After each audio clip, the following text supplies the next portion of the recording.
सभी भक्त जो राम भूमि में आए हैं, तो उनके मनोरंजन के लिए हमारा सांस्कृतिक जो सारी लीला होगी, तो यहाँ पर एक के बाद एक अलग अलग नृत्य होने वाले हैं। मैं सर्वप्रथम आमंत्रित करता हूँ कीर्तिदा देवी, जो सदानंद दास की बेटी है।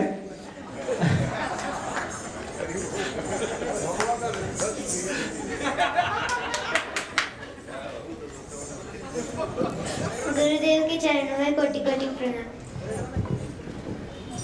तो एक गीत के ऊपर नृत्य करके दिखाएंगे भरतनाट्यम में।